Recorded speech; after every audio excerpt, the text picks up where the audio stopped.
Bonjour à tous et à toutes et à tous et bienvenue à cette conférence en ligne. Je suis Élodie Gouillat, l'éditrice de la plateforme Portail FinDev. Nous avons organisé ce webinaire en partenariat avec Convergence, qui est une plateforme de réflexion, de mobilisation et de plaidoyer que vous connaissez sans doute déjà, notamment via sa publication annuelle du baromètre de la microfinance. Et le sujet que nous allons aborder aujourd'hui est la microfinance en Europe. Elle est en effet un outil qui, historiquement, initialement destiné aux pays en voie de développement, mais elle s'est aussi rapidement implantée en Europe et a connu un essor majeur ces dernières années. Et pourtant, elle est encore loin d'être entièrement exploitée dans cette région. Et c'est la raison pour laquelle il nous a semblé utile d'échanger sur les enjeux à développer davantage cet outil sur le continent européen. Donc, pour ceux qui se sont déjà connectés, je rappelle juste qu'il faut, pour bien nous entendre, appuyer sur ce qui est mentionné en vert, Call Using Computer, pour que tous les participants puissent entendre les panélistes. Alors, au sommaire de ce webinaire, nous allons présenter dans un premier temps les données et tendances du secteur, puis voir en quoi les modèles économiques de l'Europe de l'Est et de l'Ouest diffèrent et qu'est-ce que cela implique sur le plan notamment des performances sociales et financières. Enfin, nous aborderons le potentiel de ce secteur, les obstacles et les opportunités de son développement. Et à la suite de ces présentations, vous pourrez bien entendu poser vos questions aux panélistes que je vais vous présenter tout de suite. Alors, nous avons Caroline Lenz du réseau européen de la microfinance qui va présenter notamment les données et tendances du secteur. Il y a un petit changement sur le second panéliste. Malheureusement, Bruno Dunkel est en mission et a eu des problèmes de connexion là où il était. Donc, c'est Isabelle Schiltz, toujours de Impulse, qui fera sa présentation à sa place. Et enfin, nous avons Adrien Gison de l'ADI. Je vais donc laisser la parole à Caroline Lenz, qui est la directrice adjointe du réseau européen de la microfinance, pour présenter les données et tendances du secteur.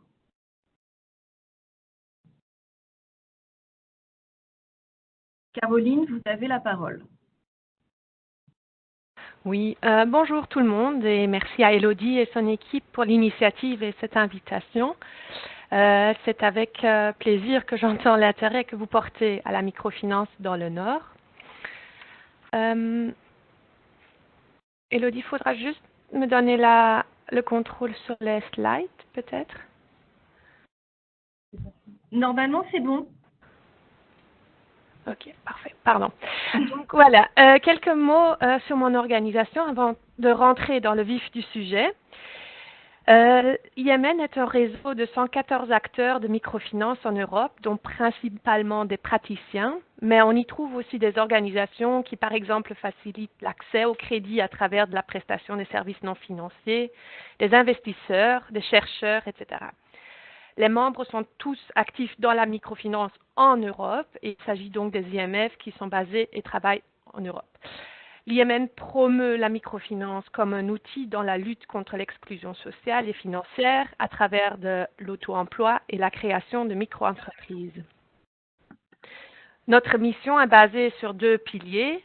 D'un, nous facilitons de l'assistance technique et le renforcement des capacités des IMF, et ceci à travers de l'organisation des conférences, des visites d'échange entre membres, des groupes de travail, etc. Et de deux, nous faisons du plaidoyer auprès des institutions européennes. Par exemple, nous travaillons actuellement sur une rénovation de la définition de la microfinance en Europe ou sur la définition des outils de support destinés au secteur pour la période budgétaire qui arrive. Le réseau dispose d'une équipe opérationnelle de 8 travailleurs basée à Bruxelles et existe depuis 2003. Nous sommes donc la voix de la microfinance en Europe et c'est donc ce qui nous distingue de la plateforme de la microfinance qui est basée au Luxembourg, mais dont le travail est orienté vers la microfinance dans le Sud Et certains parmi vous connaissent peut-être également le Microfinance Center, la MFC, qui est en quelque sorte notre grand frère ou grande sœur, mais qui se concentre principalement sur l'Europe de l'Est, les Balkans, ainsi que les pays d'Asie centrale. Donc, j'ai été demandé de vous présenter les tendances du secteur en Europe. Pour y répondre, je me base principalement sur une étude, le IMN MFC Survey Report 2016-2017, une étude que nous menons tous les 2 ans et dont les résultats vont être publiés d'ici quelques semaines. Il s'agit de la principale source d'information au niveau européen qui essaye donc d'évaluer l'évolution du secteur en Europe sur base d'une approche bottom-up, c'est-à-dire à travers d'une enquête auprès des IMF. Nous comptons 156 répondants et l'étude couvre les 28 pays européens, y compris les membres de l'Union européenne, mais aussi des pays candidats potentiels et EFTA. L'étude vise à présenter les principales caractéristiques des IMF, l'évolution du portefeuille, ainsi que leurs performances sociales et financières. Ce slide ici vous propose donc d'observer le paysage des différentes configurations institutionnelles choisies par les IMF. Les participants à l'enquête sont avant tout des organisations non gouvernementales, des institutions financières non bancaires, ainsi que des mutuelles de crédit coopératives financières. D'autres formes juridiques, par exemple des banques privées, publiques, des organismes étatiques, représentent la partie restante des répondants. Il semble que le choix de la configuration institutionnelle soit influencé par l'environnement légal dans lequel les IMF évoluent. Il n'y a pas de législation au niveau européen en ce qui concerne la microfinance, cela reste donc de la compétence nationale. Concernant l'âge des institutions, le secteur du microfinancement en Europe est varié et encore relativement récent. La majorité des répondants, soit 58%, ont lancé leurs activités après l'année 2000, avec un pic pour la période entre 2000 et 2004, où 24% des organisations sondées ont démarré leur activité. Cependant, ralentissement de la croissance des nouvelles IMF a été enregistré avec une diminution constante depuis 2005 et seuls 5% des IMF sondés ont lancé les opérations de microfinancement après 2015. C'est en Roumanie, au Royaume-Uni, en France et en Italie qu'on trouve les organisations les plus anciennes qui ont démarré donc leurs opérations vers la fin des années 80. La majorité des répondants, soit presque 80%, ont moins de 50 salariés équivalents temps plein. En 2017, le nombre total des effectifs rémunérés a atteint presque 15 000 équivalents plein temps, dont une proportion considérable de femmes, presque 60%.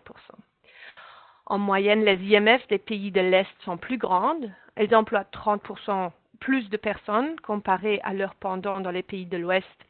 Cependant, c'est dans les IMF de l'Europe de l'Ouest qu'on trouve presque 20% plus de femmes dans leurs équipes salariées.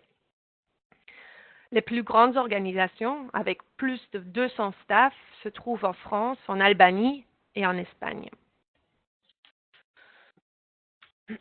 En ce qui concerne les produits financiers, la plupart des répondants fournissent des microcrédits aux entreprises, ainsi que des prêts personnels, des prêts destinés aux PME et des produits d'épargne. Presque 40% des répondants accompagnent les microcrédits et les financements destinés aux PME d'autres produits de microfinancement tels que l'assurance, le crédit bail ou les hypothèques. Ceci dit, nous observons tout de même que plus de la moitié, c'est-à-dire 60% des IMF, proposent au moins un produit additionnel à leur produit de base, que ce soit le microcrédit aux entreprises ou le prêt personnel. En vue des 2 produits principaux, les modalités et les conditions d'octroi des prêts destinés aux entreprises et aux particuliers diffèrent grandement. Les microcrédits personnels ont une taille plus réduite, 3 000 € contre presque 9 000 pour les entreprises, une durée plus réduite, 2 ans et demi contre presque 4 ans pour les entreprises, et affichent des taux annuels effectifs globaux plus élevés, 18 contre 11%. Seulement 30% des répondants à l'enquête proposent les 2, le microcrédit professionnel et personnel. Cependant, la moitié des répondants offrent le microcrédit pro, au contraire de 20% qui ne font que du prêt aux particuliers. La proposition de services non financiers afin de renforcer les capacités des bénéficiaires est bien ancrée dans la pratique des IMF en Europe. En 2017, presque 70% des IMF enquêtés proposent en plus des services financiers également des services non financiers. Autour de 81% des répondants les offrent à titre gratuit et 92% des IMF les offrent en individuel, c'est-à-dire en coaching, mentoring ou en consultance. En total, presque 450 000 clients ont bénéficié de produits et services non financiers, dont plus de la moitié n'étaient pas des emprunteurs actifs. Entre 2016 et 2017, le volume total et le nombre de microcrédits débloqués ont montré tous les deux une tendance croissante. En 2017, le nombre total de microcrédits octroyés par les institutions sondées a été de 660 330. Ça fait un plus de 5% comparé à 2016. Et ce qui représente un volume total de 2,1 milliards d'euros, ce qui fait un plus de 11%. Au total, presque 1 million d'emprunteurs actifs, ça fait un plus de 8% comparé à 2016, ont bénéficié des services des répondants et l'encours du portefeuille brut des microcrédits a atteint les 3,2 milliards d'euros, ce qui fait un plus de 16%. L'encours du portefeuille est en majeure partie destiné à des microcrédits aux entreprises, à concurrence de 54%, mais une progression des prêts personnels a également été enregistrée et représente plus ou moins 46%. Les microcrédits personnels ont généralement augmenté plus rapidement que les microcrédits professionnels en 2017. Et voici un dernier slide pour donner un aperçu de la croissance des activités sur une durée de 4 années sur base de l'évolution du nombre total d'emprunteurs actifs. Ce tableau reprend donc les résultats des 2 dernières éditions de l'enquête, dont l'échantillon varie fort, malheureusement. Donc, les 136 IMF qui répondent en 2014 ne sont pas nécessairement les mêmes que les 136 IMF qui répondent en 2016. Néanmoins, elle affiche une croissance nette. Pour souligner cette tendance de croissance et basée sur une autre analyse sur base d'un échantillon encore plus restreint de 34 IMF qui ont participé aux 3 dernières éditions de l'enquête, nous observons une croissance de plus de 50% dans le nombre total d'emprunteurs actifs entre 2012 et 2017. Même tendance pour la valeur de l'encours brut qui montre une croissance de 55%. Et c'est sur ce constat que je termine ma présentation à ce moment, en espérant avoir donné quelques informations intéressantes et utiles. Et donc, je redonne la parole à Élodie. Merci Caroline pour votre présentation. Nous allons passer maintenant à la présentation de Impulse. Alors, comme je disais précédemment, Bruno Dunkel ne sera pas en mesure de faire sa présentation. Il est en mission actuellement et nous avons rencontré quelques problèmes techniques avec Internet. Donc, c'est Isabelle Schiltz qui fera sa présentation à sa place. Je rappelle qu'Impulse est un gestionnaire de fonds d'investissement dédié à l'inclusion financière en Europe et dans la région MENA. Donc, Isabelle, je vous laisse la parole. Merci beaucoup Élodie. Bonjour à tous. Et je tiens aussi à vous remercier pour cette occasion et pour avoir invité Impulse pour cette présentation. C'est un plaisir pour nous. Alors, de l'Est à l'Ouest, des modèles économiques différents. Alors que la microfinance se développe en Europe, nous constatons qu'il y a une divergence au sein du continent. Et le secteur se développe de façon hétérogène. Cela s'explique notamment parce que les contextes historiques sont différents. Il y a des cadres législatifs différents, des environnements sociaux qui divergent également. Par exemple, en nord de l'Est, la microfinance a été introduite après la chute des régimes communistes et les personnes se trouvaient en fait dans un environnement où les systèmes bancaires n'étaient pas efficients et ne pouvaient pas en fait répondre à leurs besoins comme ils avaient besoin. Donc, à cause d'un contexte qui varie au sein du continent européen, nous constatons donc une hétérogénéité aussi dans les activités de la microfinance, notamment en termes d'approche institutionnelle. Donc, les structures peuvent avoir différentes formes, aussi au niveau de la clientèle qui est ciblée et des produits et des services de microcrédit et d'autres services financiers. Donc, les modèles varient. Il y a aussi une divergence au niveau de la performance. Il y a des IMF qui sont plus rentables et les IMF plus rentables sont souvent basés en Europe de l'Est. Et comme nous pouvons le voir aussi à partir d'une étude du REM, en 2017, les IMF en Europe de l'Ouest affichaient en fait un return on equity moyen négatif, moins 13%. Donc, entre l'Est et l'Ouest, nous pouvons constater un clivage. Donc, en réalisant ce clivage, cette différence, cette divergence au niveau européen, nous avons aussi constaté qu'il y a des modèles économiques différents. Et donc, nous allons nous intéresser plus particulièrement à deux modèles économiques. Au niveau de l'Europe de l'Ouest, il y a des IMF qui ont plus tendance à avoir un modèle social first. Et en Europe de l'Est, comme nous allons voir dans la prochaine slide, que les IMF en Europe de l'Est ont plus tendance à avoir un modèle plutôt commercial. En Europe de l'Ouest, les IMF ayant un modèle plus social first ont toute une mission, se sont donné une mission pour lutter en faveur de l'inclusion financière et l'inclusion sociale. Leur focus est sur les clients qu'ils ciblent et le but est d'avoir un impact social dans leur vie, dans leur entourage, dans leur communauté, au niveau local.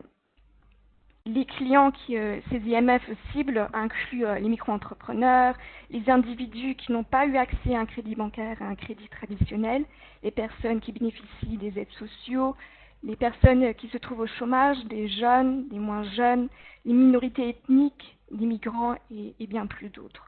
Donc pour illustrer ce modèle, nous vous proposons un exemple d'une institution de microfinance qui se trouve en Europe de l'Ouest, qui offre des microcrédits dont le montant moyen s'élève à autour de 4 200 € et le taux d'intérêt que l'on trouve couramment se trouve tout juste inférieur à 10%.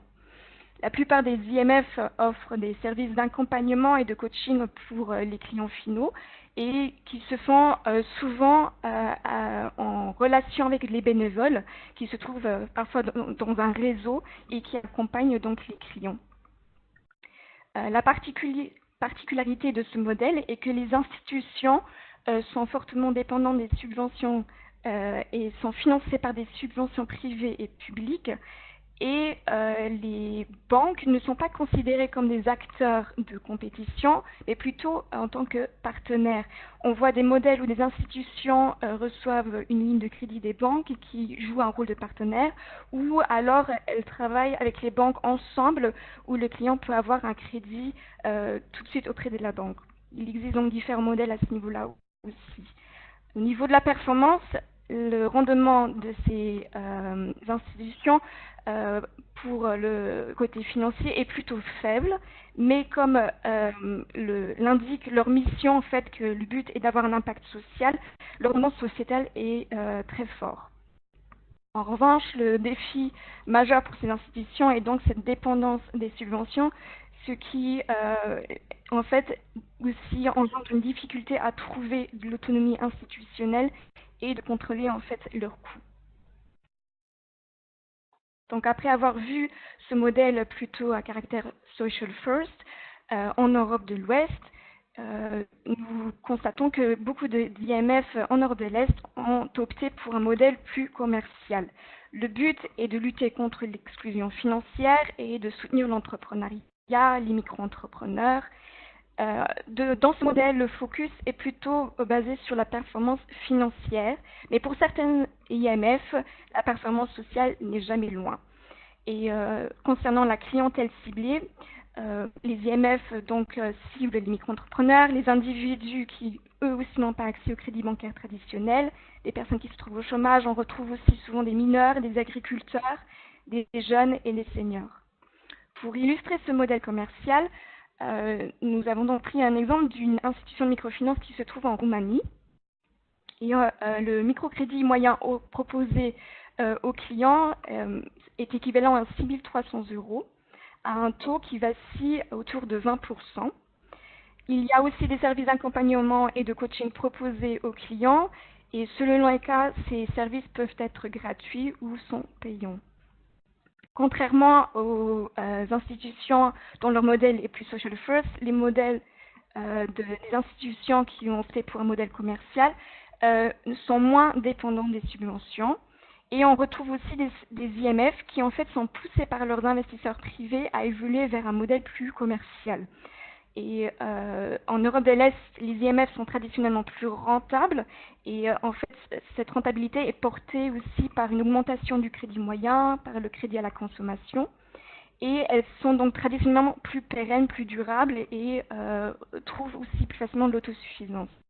En revanche, le défi dans ce modèle, c'est que sur le marché, il y a une forte présence d'intermédiaires commerciaux et une forte présence de compétition. On parle aussi souvent dans ce domaine de downscaling de certaines structures financières. C'est par exemple une banque qui est intéressée par le marché de la microfinance, par la clientèle ciblée par les institutions de microfinance et donc qui propose des microcrédits, mais alors à des taux plus bas. Et cela est donc un défi important pour les institutions de microfinance.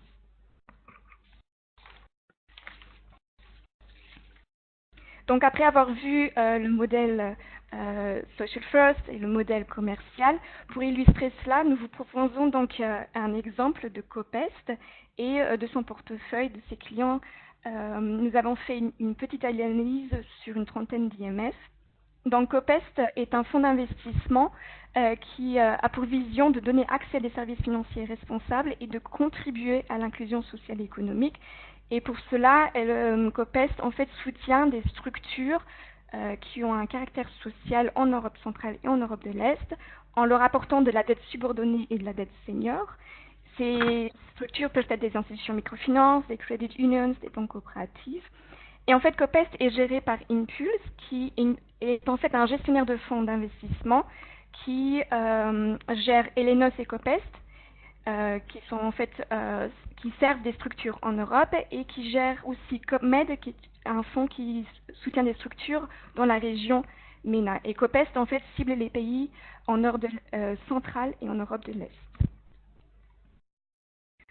Donc Copest a un portefeuille d'une trentaine d'IMF et pour suivre en fait la performance sociale, nous pouvons voir sur cette page ici des données illustrant que ces institutions sont à la recherche d'un impact social également.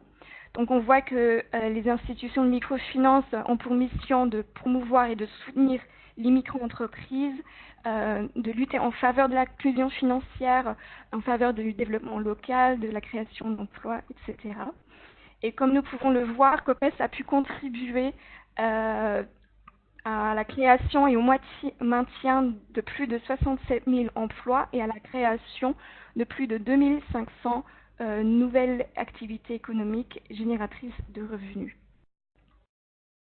Donc pour donner un exemple, nous avons fait une petite analyse sur une trentaine d'IMF du portefeuille de Copest, où nous sommes focalisés sur le return on equity moyen et nous avons aussi observé le résultat net cumulé et ces données sur une période de 4 ans, entre 2013 et 2017. Et nous avons donc trouvé ces résultats suivants qui permettent de conclure que le return on equity moyen de ces structures s'élève à 13% et le profit total net cumulé à peu près 24 millions €. Et nous avons constaté que depuis 2016, ce ratio est en décroissance, mais il reste toujours supérieur à 6%. On peut donc conclure que la majorité de ces structures effectuent une bonne rentabilité, mais que nous constatons aussi une tendance à la baisse du profit, même s'il reste toujours positif. Il y a donc une rentabilité à la baisse, mais il y a un impact social en croissance, comme nous l'avons vu sur le slide précédent. Donc il y a une relation entre la rentabilité financière et la performance sociale, également en Europe de l'Est. ce qui illustre bien qu'en fait, le défi majeur des institutions de microfinance en Europe est de trouver un équilibre entre performance sociale et performance financière, et que c'est un enjeu en fait de trouver une solution et de développer un modèle de financement pérenne et flexible pour les activités de microfinance, tout en maintenant une performance sociale indéniable. Voilà, cela a été de la part de Impulse. Donc je laisse la parole à Élodie. Merci Isabelle. Alors, je vais laisser la parole à Adrien. D'ores et déjà, si vous voulez poser des questions à nos panélistes, vous pouvez le faire dans la barre du chat qui est en haut. Vous appuyez sur le petit onglet chat et vous pensez à juste adresser à quel panéliste vous voulez la poser. Voilà, donc hop.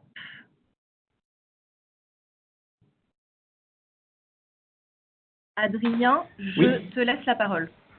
Bonjour à tous, merci de nous donner l'opportunité également de vous présenter un peu ce que l'on fait et puis également de continuer la réflexion sur le potentiel de développement du secteur de la microfinance. Merci également à Caroline et à Isabelle pour leur présentation. Donc moi je vais essayer d'insister un petit peu justement sur cette notion de potentiel et puis vous présenter un peu ce qui, selon moi, selon nous, constitue des freins et des potentiels de développement. Je vais commencer par vous présenter brièvement l'ADI. Alors l'ADI, c'est une institution de microfinance à but non lucratif, une association qui a été fondée en 89.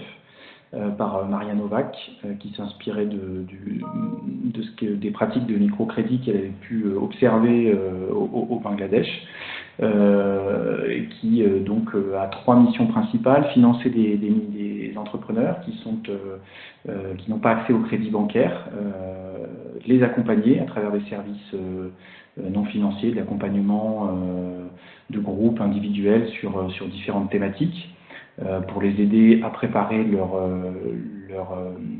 projet entrepreneurial, donc en amont du financement, et puis une fois qu'ils sont lancés, les aider à surmonter les obstacles qu'ils rencontrent d'un point de vue commercial, pour le développement de leur activité sur le web, si ils ont des doutes juridiques ou comptables. Voilà, donc aujourd'hui on a diversifié, on a démarré avec du microcrédit pour la création de son propre emploi, jusqu'à un montant maximum de 10 000 €. On couvre aujourd'hui l'ensemble du territoire français, y compris les territoires d'outre-mer. On s'appuie sur un réseau de bénévoles important de près de 1400 bénévoles pour principalement apporter des services non financiers d'accompagnement aux créateurs d'entreprises. Et puis on a peu à peu développé notre activité en proposant aussi des microcrédits personnels pour favoriser l'employabilité, donc soit pour accéder au marché du travail, soit pour s'y maintenir. Et bien souvent, ce microcrédit personnel a pour objet, disons, le financement d'un moyen de mobilité, donc acheter une voiture d'occasion ou financer un permis. Voilà, et donc notre public cible, vous l'avez, hein, je vous le disais, ce sont des personnes qui n'ont pas accès au crédit bancaire et qui, de ce fait, sont des personnes plutôt vulnérables. Vous voyez, presque 45% qui vivent sous le seuil de pauvreté, un tiers presque qui n'a pas de diplôme. Mais l'ADI, c'est aussi donc une volonté, de par ses missions, c'est le troisième pilier, c'est la promotion du microcrédit. Donc on fait beaucoup d'actions de plaidoyer en France, mais on travaille aussi à l'international, à travers des actions de conseil à des institutions de microfinance,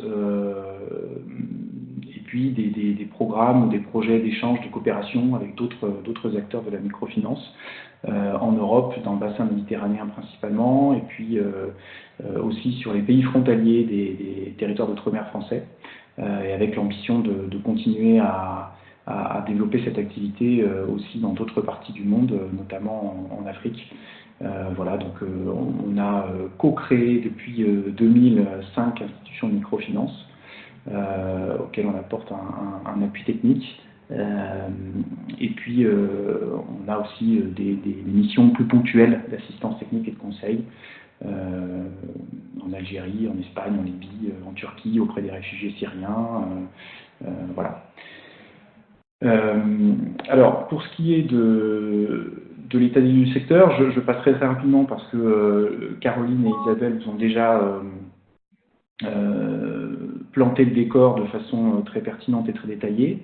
Donc simplement les trois chiffres clés que je retiens de l'enquête du REM et du MFC que Caroline vous a présenté, c'est le portefeuille en cours qui est en forte augmentation, une croissance à 2 chiffres, tout comme d'ailleurs le nombre,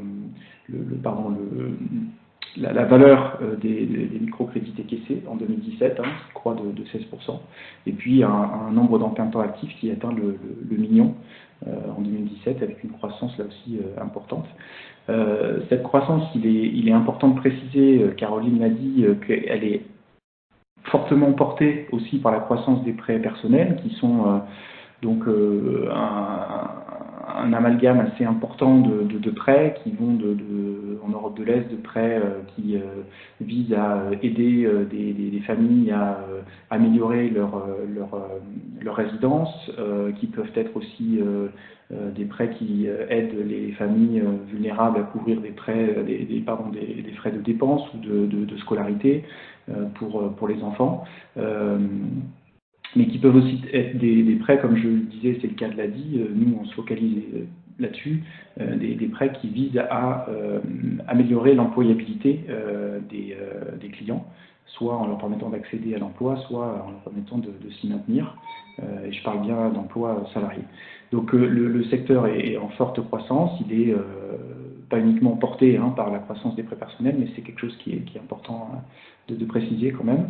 Et puis il a aussi une diversité qui a été rappelée aussi bien par Caroline que Isabelle, des acteurs, des cadres légaux et réglementaires de chaque pays, et avec un spectre entre guillemets d'est en ouest qui va d'une vision plus commerciale de la microfinance à une vision plus sociale, ce qui ne veut pas dire que la performance économique et financière n'est pas un souci et un défi important pour les institutions de microfinance si on veut que le secteur continue à croître, à se développer de façon pérenne. Alors en ce qui concerne la mesure du potentiel, ce que j'ai pu moi noter, c'est que généralement déjà il faut rappeler que quand on parle de microfinance, on inclut tout un tas de services. On inclut l'épargne, on inclut la microassurance, on peut inclure aussi d'une certaine façon des différents types de prêts, des transferts d'argent. Il n'y a pas d'étude aujourd'hui de la microfinance en Europe qui englobe l'ensemble de ces produits, et même les études qui existent, principalement sur en tout cas le potentiel de développement, se focalisent principalement sur les prêts professionnels, donc pour la création et le développement d'une petite entreprise, donc un projet entrepreneurial, et ne prennent pas en compte les prêts personnels dont on a déjà parlé. Ensuite, si on veut estimer le marché potentiel, il faut évidemment réfléchir à une segmentation, quels sont les différents types de clients qu'on peut avoir.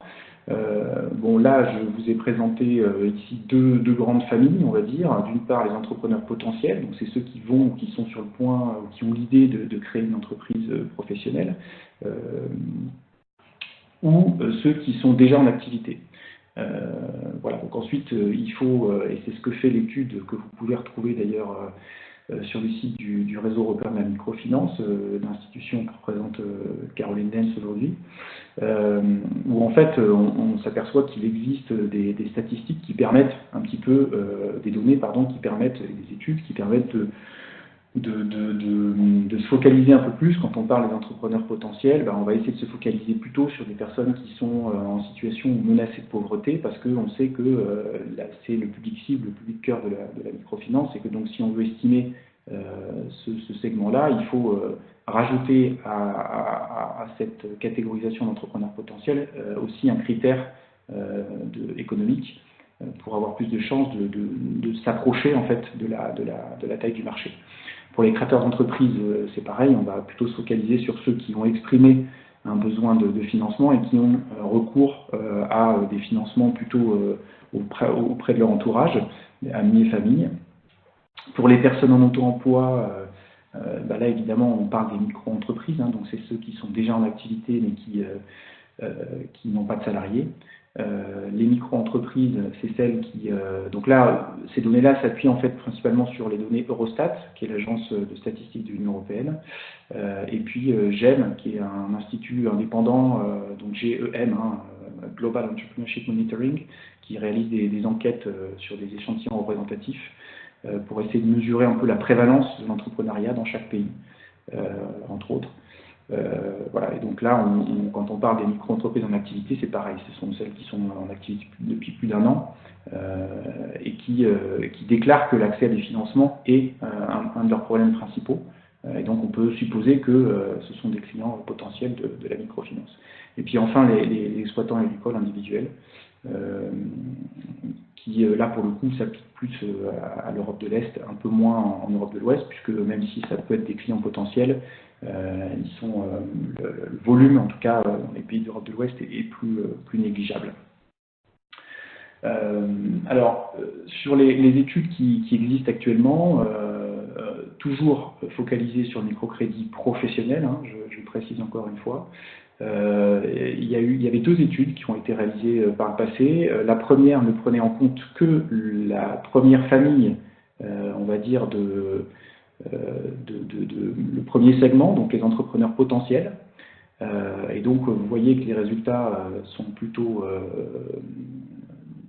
on va dire, sur le bas de la fourchette, alors que la seconde étude, elle, inclut dans son étude, dans son travail de recherche, les entrepreneurs en activité. Et donc là, vous voyez qu'il y a une différence assez énorme entre les 2 études en termes de résultats.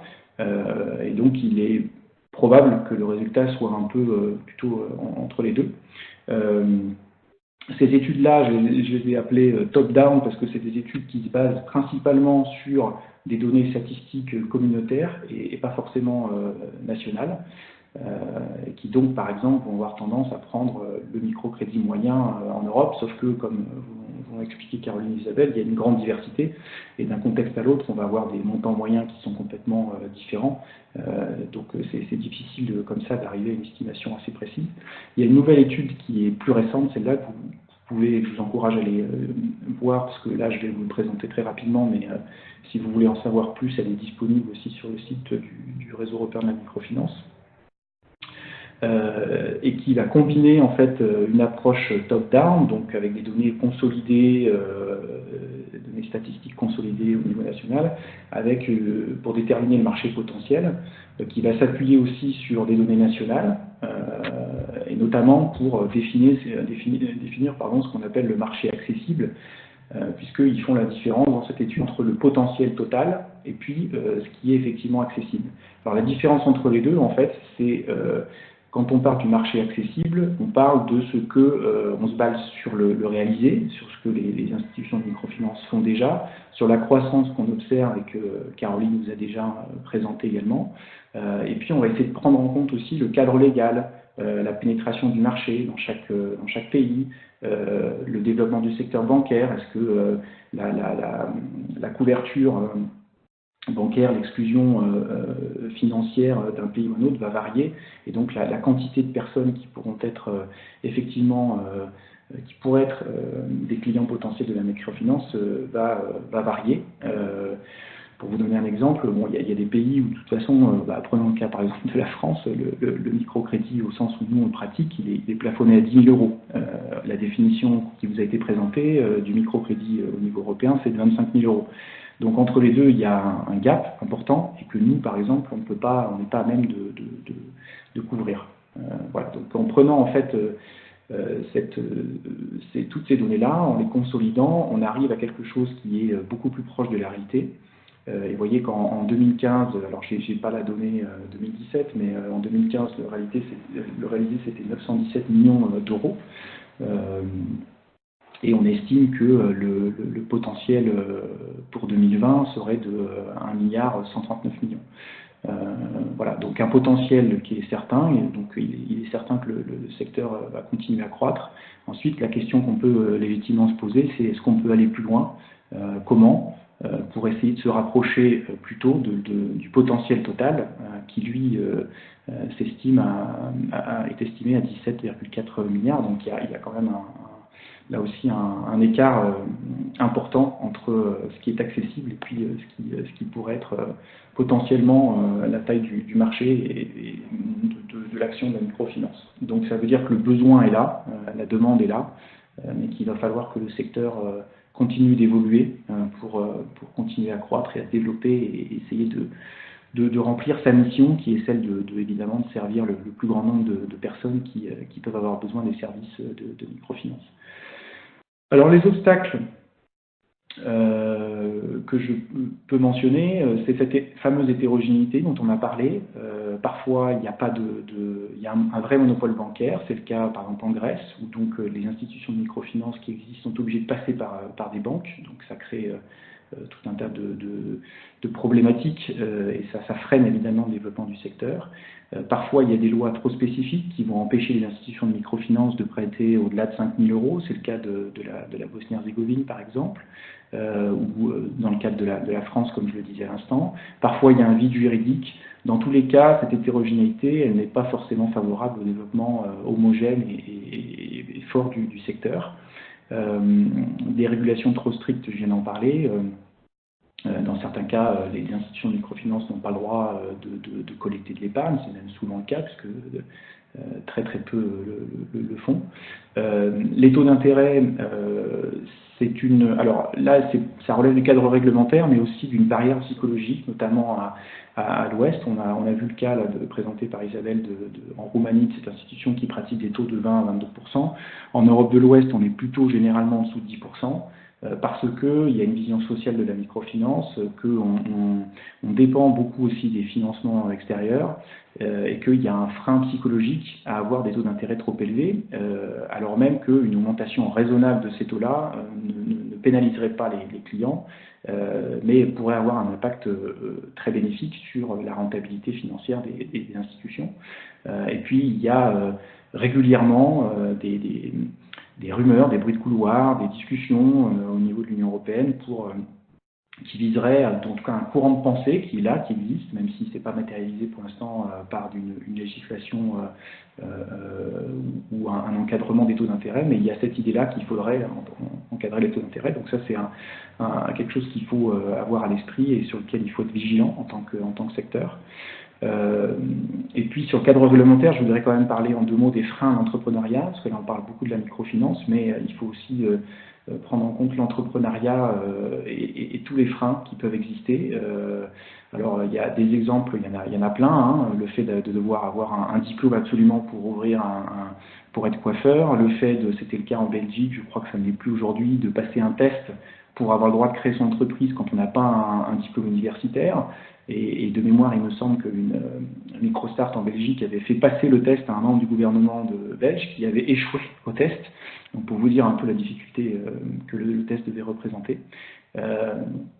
Donc il existe d'un pays à l'autre beaucoup de freins à l'entrepreneuriat qui doivent être levés pour faire en sorte que l'entrepreneuriat soit une vraie piste d'insertion économique, sociale, professionnelle, au même titre que l'emploi salarié. Un accès à la clientèle qui est plus difficile. C'est certain que si on réfléchit à la microfinance dans le Sud, pour schématiser, en exagérant, on pourrait dire qu'il suffit d'ouvrir une agence de microfinance et puis vous voyez les clients affluer parce que l'exclusion financière est beaucoup plus forte qu'en Europe de l'Ouest. Ce n'est pas le cas en France, donc ça veut dire que les clients, il faut aller les chercher sur le terrain en nouant des partenariats avec différentes structures, que ça demande du temps, beaucoup d'investissement, ça demande beaucoup de présence et c'est plus compliqué.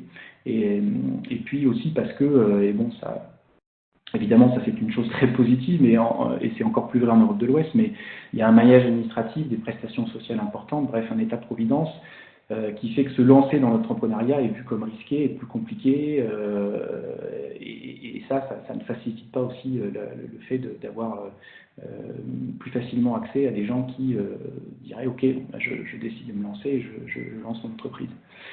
Et puis sur l'accès des financements, voilà, dire simplement qu'il y a les services d'accompagnement dont on parlait ont un coût et qu'il faut bien les faire financer parce que évidemment qu'avec les montants prêtés, la durée des prêts et les taux d'intérêt pratiqués, il est difficile d'imaginer qu'on puisse couvrir complètement les coûts opérationnels en y incluant aussi ces coûts d'accompagnement-là. Des mécanismes de couverture du risque qui sont aujourd'hui, qui ont le mérite d'exister, notamment ceux du Fonds européen d'investissement, mais qui méritent d'être développés, j'y reviendrai en deux mots. Et puis, comme je vous le disais, et je crois que ça a été rappelé aussi par Isabelle, cette dépendance et qui est encore plus vrai en Europe de l'Ouest qu'en Europe de l'Est, des institutions de microfinance envers des sources de financement externes, plus particulièrement pour le refinancement, et qui s'explique aussi parce que, comme je vous le disais, on ne peut pas, par exemple, collecter de l'épargne, et que donc, par conséquent, on est obligé d'aller chercher les lignes de crédit à l'extérieur. Et donc, ça veut dire, au-delà de la recherche, aussi des montages financiers qui sont complexes, privés, multi-acteurs, qui nécessitent beaucoup d'ingénierie pour être mis en place. Sur les opportunités de développement, bon, là, ce petit premier paragraphe peut paraître très négatif, mais il est important de souligner le soutien de l'Union européenne au secteur de la microfinance, mais aussi de dire qu'il y a des choses qui peuvent être encore renforcées. Depuis 2007 et la stratégie de Lisbonne, la microfinance est identifiée par l'Union européenne comme étant un levier de croissance et d'emploi, donc ça c'est très positif. Il faudrait renforcer cette définition de la microfinance en y incluant la dimension d'impact social, socio-économique, qui aujourd'hui fait peut-être un peu défaut. Ces mécanismes de garantie du Fonds européen d'investissement dont je parlais à l'instant, et qui pourraient être augmentés, l'enveloppe qui est consacrée pourrait être plus importante, d'une part, et d'autre part, en fait, ces enveloppes sont en partie cannibalisées, entre guillemets, par des banques qui font du downscaling et qui bénéficient de ces mécanismes de garantie, mais qui ensuite vont faire défaut à des institutions de microfinance. Donc là aussi, il pourrait y avoir des fonds plus importants et qui soient peut-être plus sanctuarisés pour les institutions non bancaires de microfinance. La possibilité de recevoir des investissements en equity, en quasi-equity de la part des institutions de l'Union européenne. Et puis, comme je le disais tout à l'heure aussi, la subvention de l'accompagnement qui existe, et c'est très positif, mais qui pourrait être renforcée. Les opportunités de développement, c'est évidemment de diversifier l'ensemble des produits que le secteur propose à ses clients. Alors, je vous en ai mis quelques-uns, mais la microassurance est sous-développée en Europe. Elle est circonscrite souvent à l'assurance sur les prêts, l'assurance vie, parfois l'assurance des biens professionnels, mais on pourrait aussi l'envisager pour de l'assurance santé, par exemple. La collecte de l'épargne, je vous ai déjà expliqué un petit peu selon nous, l'enjeu qu'il y a derrière, le fait de pouvoir avoir des ressources de refinancement en interne. Et puis ensuite, on peut imaginer plein de choses comme des comptes à vue, des moyens de paiement, etc. Et puis le dernier point, en un petit mot, qui est extrêmement important, qui est très à la mode, qu'il faut mentionner, c'est le développement, la digitalisation du secteur et de ses acteurs, y compris des institutions de microfinance comme nous, évidemment, avec la capacité que le potentiel que le digital représente pour nous dans l'acquisition et la distribution de nos produits. Donc on peut imaginer, et c'est en cours à l'ADI, mais je sais qu'on est loin d'être les seuls à être lancés dans ce processus-là, de proposer une partie de nos services directement en ligne, ce qui qui permet d'atteindre des clients qu'on n'atteint pas jusqu'à présent et d'être plus efficace, de démultiplier notre surface d'acquisition de clients. Et puis aussi, ça c'est un sujet plus interne, mais la digitalisation des pratiques métiers, des process, depuis l'accueil d'un client jusqu'à l'instruction de sa demande de prêt, en passant par la décision et le décaissement. Imaginez avoir tout un tas d'outils. L'image la plus communément répandue étant celle d'un conseiller qui aurait avec lui son smartphone, sa tablette, et qui, tout en étant hors du bureau auprès de ses clients, pourrait transmettre des informations sur un client potentiel ou sur un client directement au décideur et à l'ensemble de ses collaborateurs depuis sa tablette sans avoir nécessité de rentrer dans son bureau, de se connecter à une connexion Internet via un ordinateur, etc. Voilà un petit peu les différents points sur lesquels je voulais insister. Je n'ai pas fait trop attention au chronomètre, j'espère que je n'ai pas trop débordé. Non, c'est très bien. Je repasse la parole à Elodie. Merci Adrien. Nous allons maintenant passer aux questions-réponses avec les participants. Alors, je vous indique pour ceux qui ont pris la présentation en cours, la façon dont on procède. En fait, pour poser vos questions, vous cliquez sur l'icône chat de votre écran qui se situe à droite. Une fenêtre s'ouvre et vous pouvez écrire votre question. Alors, pour des raisons en fait de praticité, il est plus facile d'indiquer à quel panéliste s'adresse votre question. Et ensuite, je la poserai directement au panéliste en question. Alors, j'ai déjà quelques questions. J'en ai notamment une pour Caroline. Alors, Caroline, est-ce que l'on a vu une amélioration positive de la transparence des IMF quant à leur reporting sur les indicateurs financiers? C'est-à-dire que dans le passé, le nombre d'IMF qui partageaient ces données était beaucoup plus faible que les données générales. Et autre question de ce même participant, quel est le PAR à 30 jours? Quelle différence on note entre l'Europe de l'Est et l'Europe de l'Ouest quant à cet indicateur, le PAR 30? Alors, Oui, merci pour cette question. J'essaye de répondre au mieux, mais je pense que je ne peux pas aller dans tous les détails, mais effectivement, c'est une très bonne question sur la volonté des institutions de transmettre, nous, les informations qu'on aimerait bien analyser et vous présenter.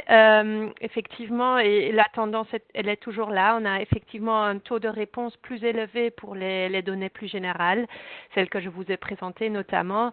Et en effet, on constate toujours que le nombre de répondants pour des questions aussi sur la performance financière, comme la qualité du portefeuille, etc., est plus basse. Et voilà, ça reste un challenge, en effet, de motiver les IMF à reconnaître l'intérêt aussi de ce genre d'études qui nous, finalement, sert de manière très importante de promouvoir le secteur auprès des décideurs politiques, notamment. Mais ça reste un challenge. Et voilà, sur la question du PAR 30, je peux, par exemple, vous dire qu'on a eu 92 institutions qui ont répondu, ça fait plus ou moins 60%. Donc voilà, il y a effectivement quand même une baisse à ce niveau. En ce qui concerne le PAR 30 en termes de chiffres, nous avons donc constaté que à peu près 50% des IMF, donc des 92, ont un PAR 30 en dessous de 10, et même 40% qui sont en moins de 5%, et plus ou moins 12% des répondants ont un PAR plus élevé que 30%. Donc, et au niveau moyenne, on constate quand même une amélioration. Donc, en 2016, on avait un PAR 30 moyen de 15,2% et aujourd'hui, en 2017, enfin, l'année passée, en 2017, de 13,9%. Donc, il y a quand même une amélioration. Malheureusement, je n'ai pas les chiffres pour comparer l'Est et l'Ouest, mais ce que je peux vous dire, c'est que en termes d'institutions, on peut observer que ce sont les government bodies, donc les banques, les IMF publics, ou voilà, qui ont les taux les plus bas, et au contraire, c'est les credit unions et les NGO qui ont des taux de part 30 plus élevés. Ça peut évidemment s'expliquer parce que certaines IMF ne peuvent pas se permettre de prendre trop de risques parce qu'ils n'ont pas les garanties qu'il faut pour couvrir des pertes éventuelles, et donc qui vont chercher peut-être un peu moins loin dans le target, dans la cible. Et on a aussi noté que dans certains pays, c'est même prescrit d'avoir un par 30 à un certain niveau, et ils ne peuvent pas aller plus loin que ça. Donc voilà ce que je peux vous proposer comme réponse à ces questions. Je continue avec une autre question. Il y a eu une diminution de la création des institutions financières depuis 2008.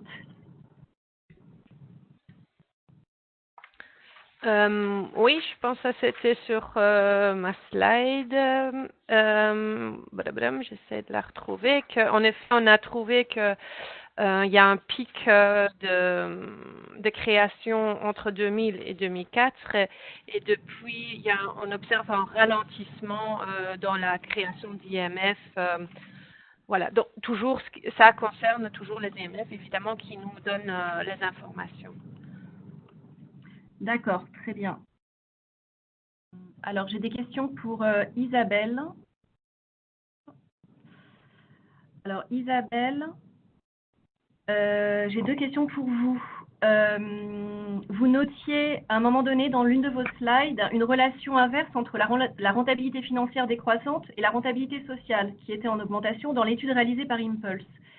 Est-ce que cette relation est courante? Y a-t-il nécessairement un trade-off entre rentabilité économique?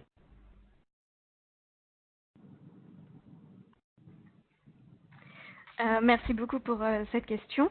C'est une très très bonne question. En fait, le défi majeur pour les institutions de microfinance en Europe est de couvrir les coûts opérationnels. Et la recherche d'équilibre entre performance sociale et performance financière est aussi due à cela. En fait, c'est une difficulté que l'on retrouve très couramment. Et pour couvrir les coûts opérationnels, les institutions vont donc jouer sur le taux d'intérêt ou sur le microcrédit moyen. Parce que, comme cela a été mentionné dans les autres présentations, les institutions ne peuvent pas collecter d'épargne. Donc, on va jouer sur le taux d'intérêt et le microcrédit moyen. Et pour, par exemple, donc augmenter la performance financière, l'institution va donc soit augmenter le crédit moyen offert aux clients ou le taux d'intérêt.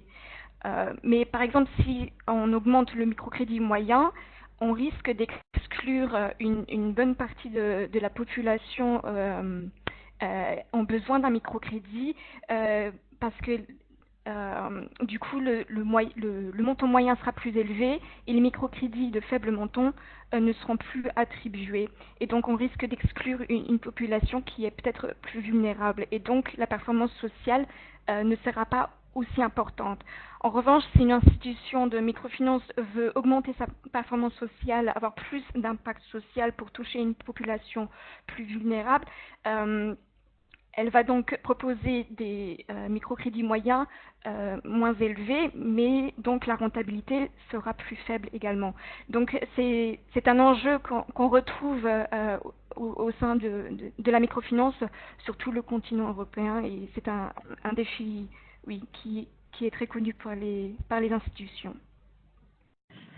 Merci Isabelle. J'ai une autre question pour vous. Est-ce que l'évaluation d'impact social prend aussi en considération le niveau client sur ses conditions de vie, l'amélioration de ses revenus? Je suis désolée, ça a été coupé. Je n'ai pas entendu la question. Je la repose. Merci. Est-ce que l'évaluation de l'impact social prend aussi en compte le niveau du client par rapport à ses conditions de vie et l'amélioration de ses revenus?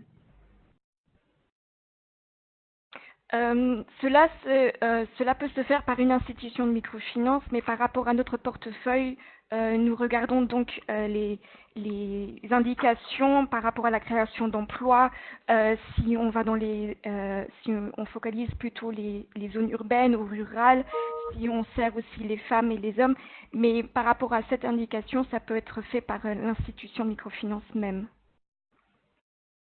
Oui, si je peux me permettre là-dessus, c'est Adrien de la Oui, oui.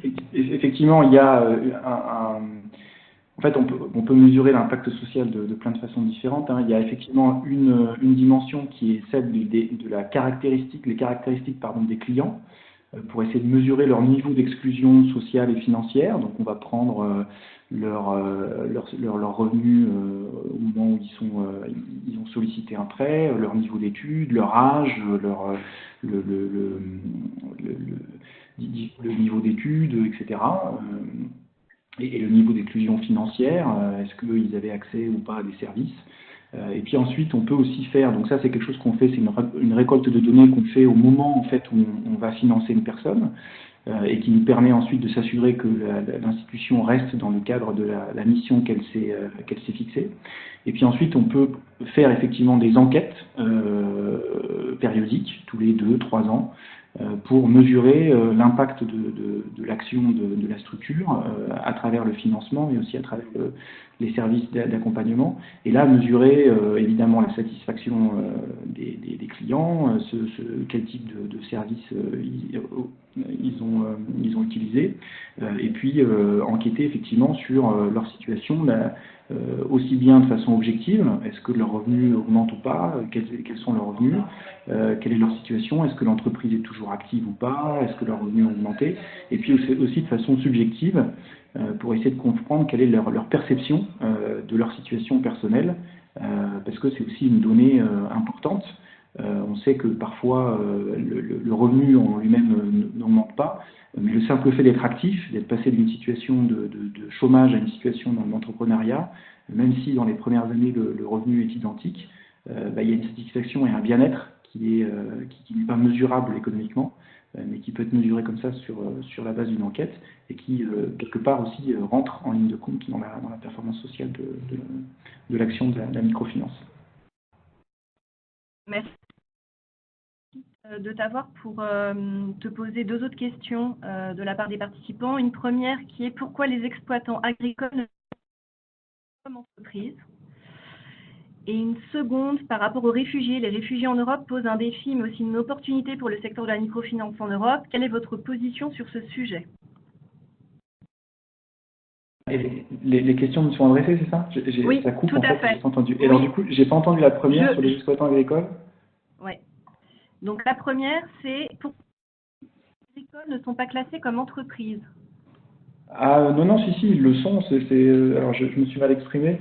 Non, je disais simplement que ils sont inclus dans la segmentation et on les prend en compte dans le potentiel du secteur et comme client de la microfinance. Simplement, ce que je disais, c'est qu'en Europe, c'est une catégorie, disons, de clients qui est plus, et là peut-être que Isabelle pourra compléter, qui est plus, disons, pertinente pour l'Europe de l'Est que pour l'Europe de l'Ouest, où les petits exploitants agricoles individuels sont moins nombreux qu'en Europe de l'Est. En Europe de l'Ouest, c'est une part, alors j'aime pas le terme parce que ça fait dédaigneux, mais c'est négligeable en termes de volume, quoi. Voilà, c'est simplement ce que je veux dire. Mais les institutions de microfinance, évidemment, si un exploitant agricole individuel vient les voir, sont tout à fait en mesure de répondre à leurs demandes. Et concernant les réfugiés, est-ce que tu peux me rappeler la demande? En fait, le participant souhaitait mentionner juste que les réfugiés en Europe posaient un défi pour les IMF qui souhaitent mettre en place des produits adressés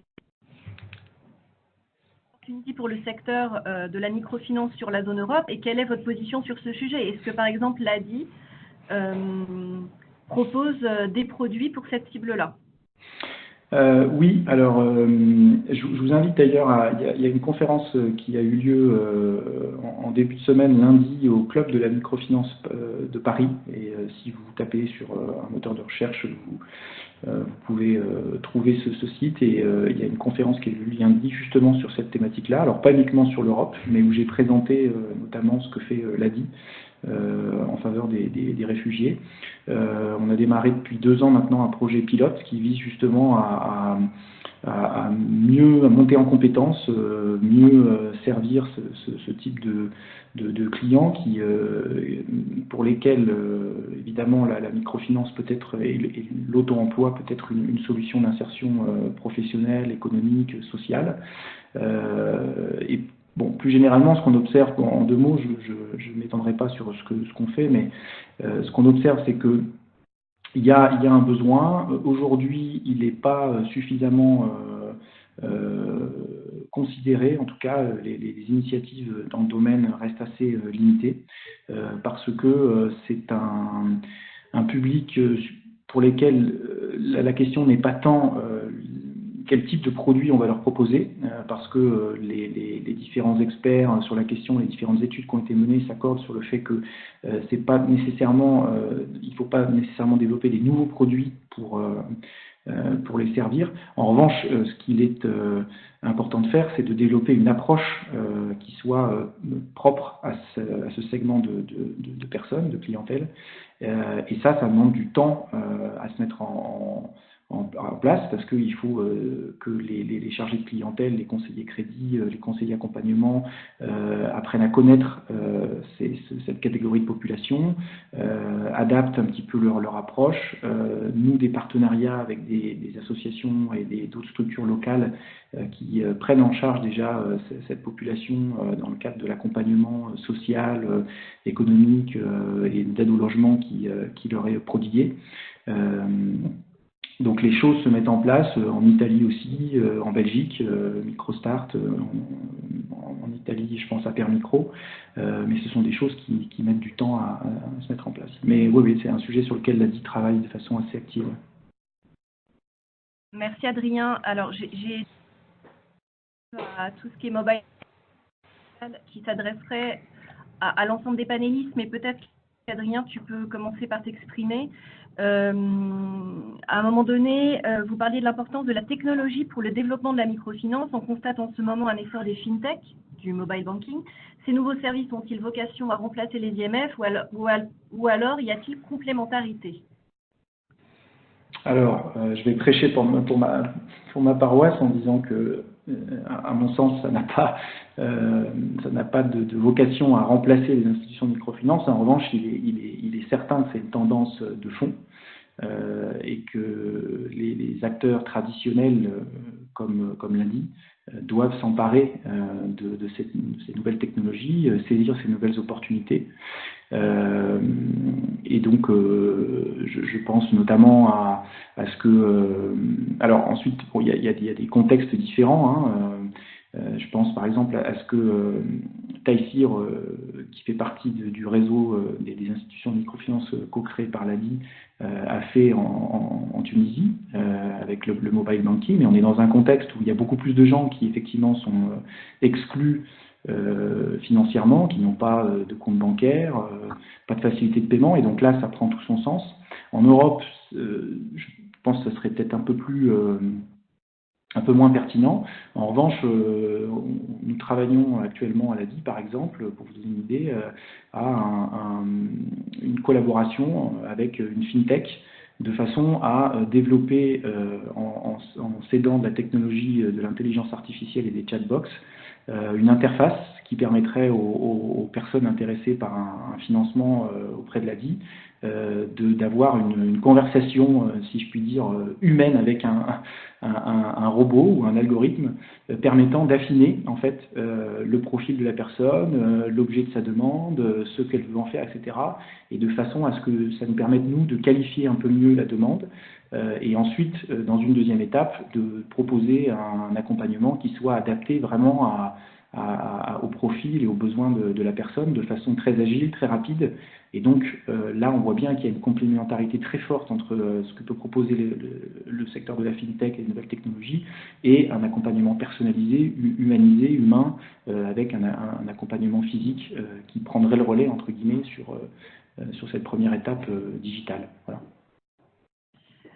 Merci Adrien.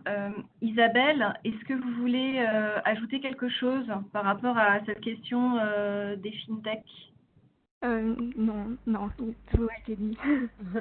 Moi, si je peux me permettre, Oui, Caroline. effectivement, donc on vient en fait d'organiser toute une conférence sur le sujet de la digitalisation à Bilbao ce mois d'octobre. Et donc voilà, ça va sans dire que c'est effectivement un sujet d'actualité et les IMF effectivement doivent se positionner vis-à-vis des fintech et l'arrivée des nouveaux produits.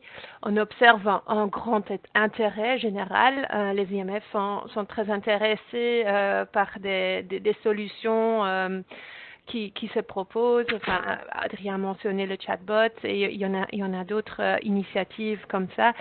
C'est vrai que c'est aussi un peu vu comme, enfin voilà, c'est un nouveau arrivant, il faut se positionner. Et on continue aussi tout un travail sur la digitalisation au niveau du réseau pour renforcer les capacités justement des IMF à se positionner et de voir aussi la digitalisation et les arrivées des fintech comme une opportunité. C'est un peu, je trouve, mais ça c'est plus mon opinion personnelle, c'est un peu la même chose comme avec les banques qui sont est-ce que c'est une concurrent ou est-ce que c'est des partenaires? Ici, ça peut se présenter dans un cadre un peu similaire où ça propose bien sûr des possibilités de coopération, de faire des partnerships et ça c'est très intéressant. Aussi, on observe que pour le moment, les IMF regardent l'avantage de la digitalisation, surtout au niveau efficacité, pour avoir une efficacité plus importante.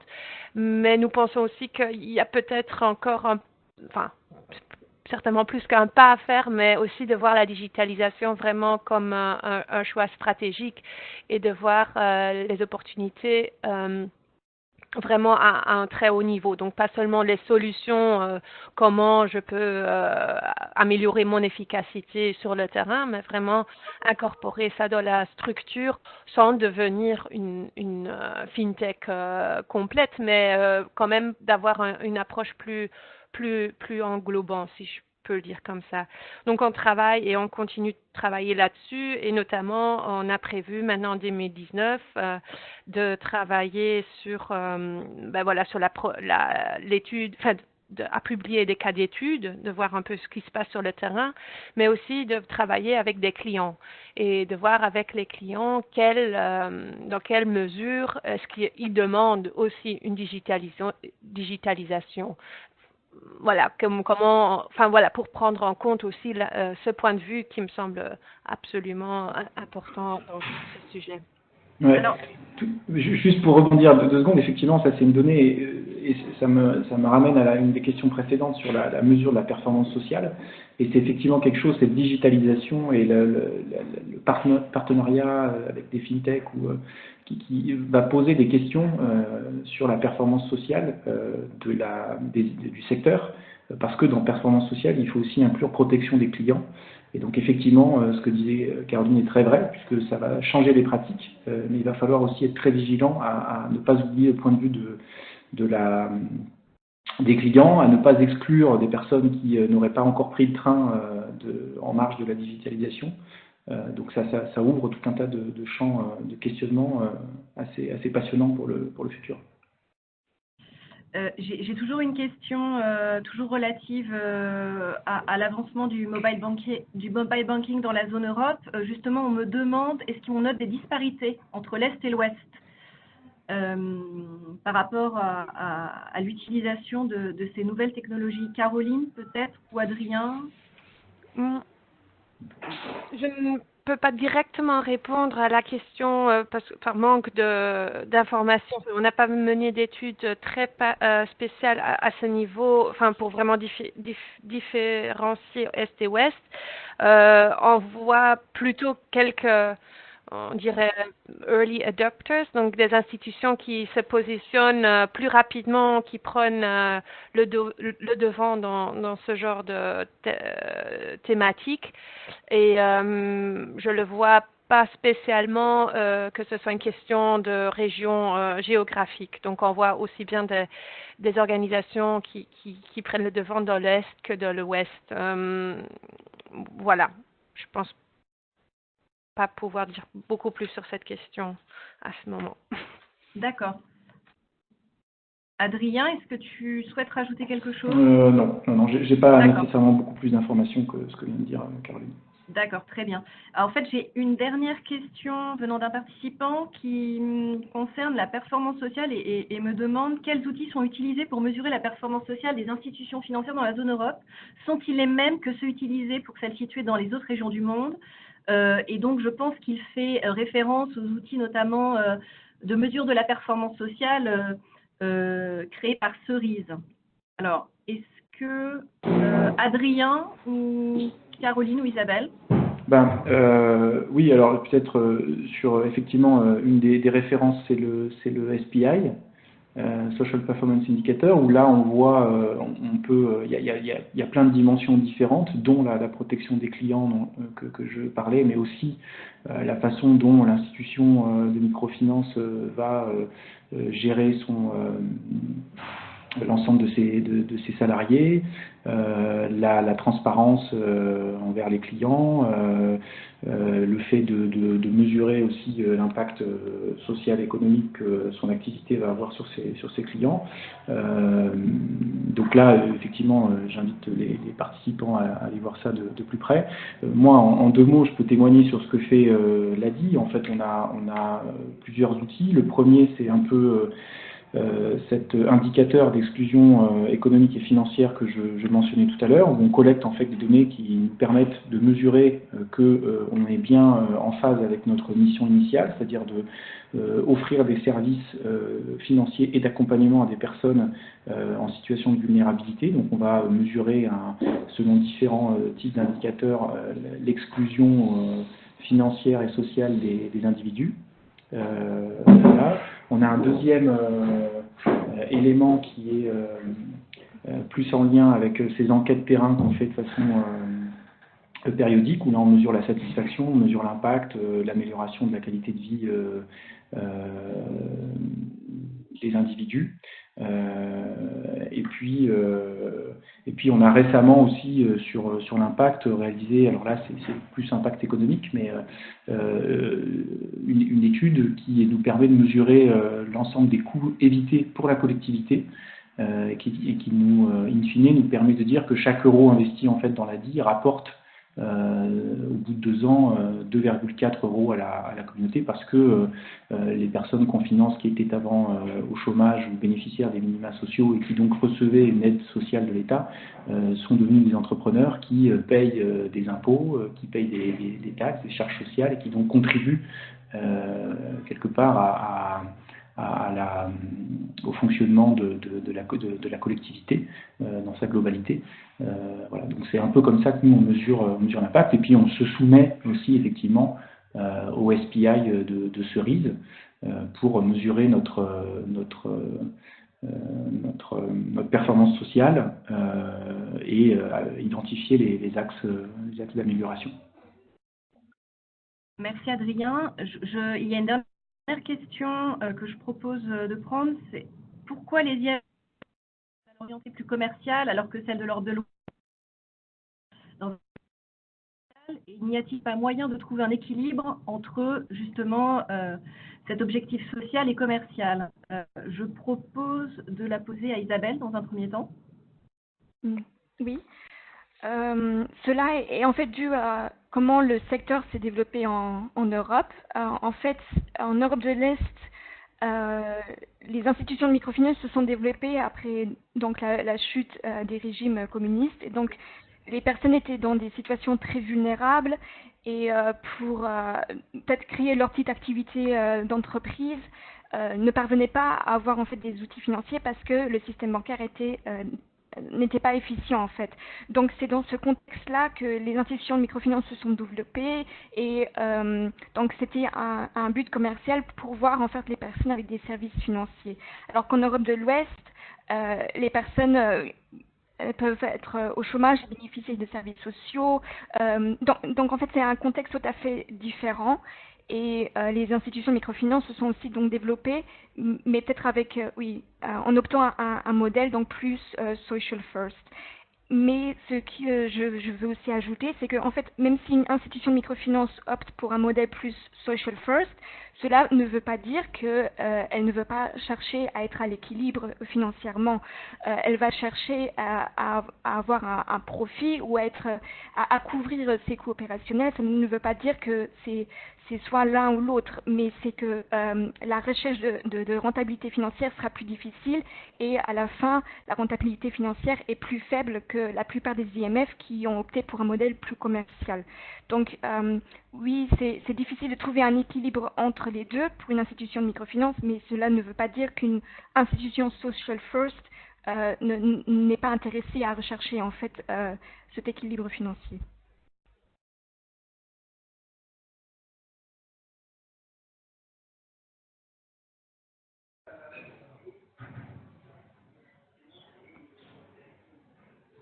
Adrien, Caroline, est-ce que vous souhaitez ajouter quelque chose à ce qu'a dit Isabelle ou c'est bon pour vous?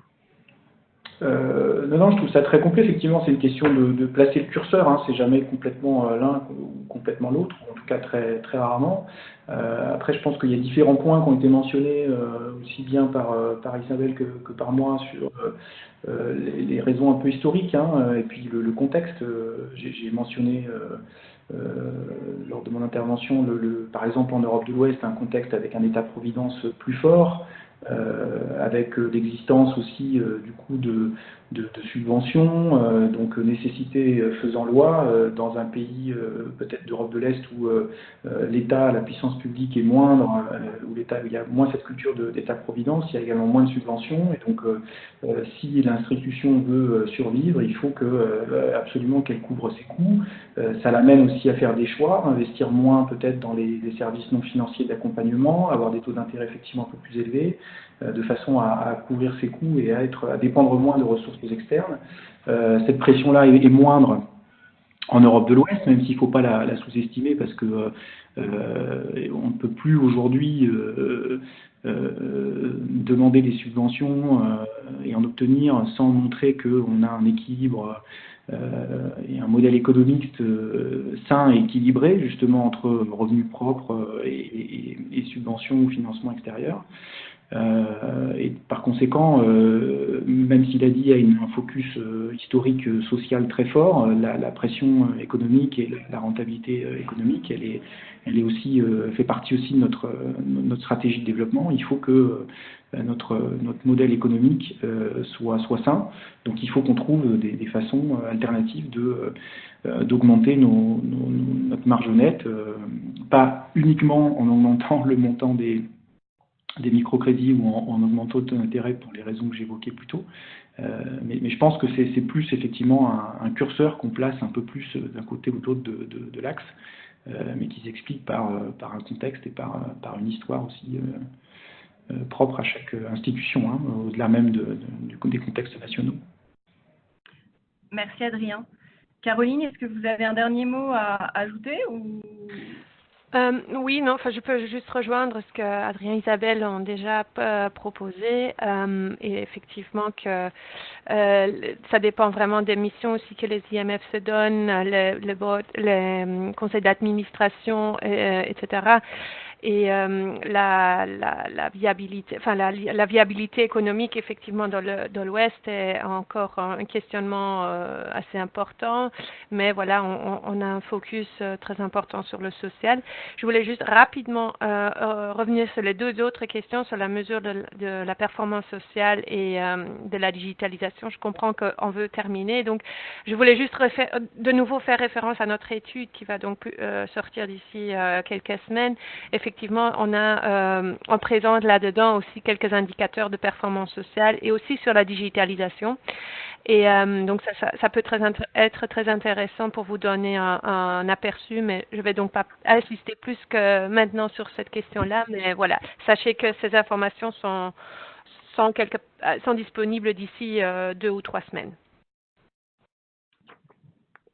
Merci Caroline. Alors, juste 2 informations additionnelles avant qu'on se quitte. Je vous invite, si ce n'est pas déjà fait, à consulter le baromètre de la microfinance, qui est une publication éditée tous les ans par Convergence.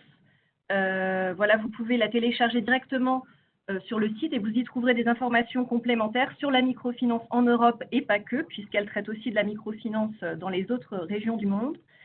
Et dernière information, justement, le European Microfinance Network et le Microfinance Center organisent un webinaire le 11 décembre sur les principaux résultats du rapport Microfinance en Europe, rapport d'enquête 2016-2017, ce même rapport qui sera publié début décembre. Donc, je vous invite à vous inscrire à ce webinaire sur le site du Réseau européen de la microfinance. Voilà, et avant de nous quitter, n'oubliez pas de répondre à notre petit questionnaire de satisfaction, voilà, pour nous indiquer ce qui vous a plu et moins plu dans le cadre de ce webinaire. Voilà, merci de nous avoir suivis et à bientôt pour un autre webinaire.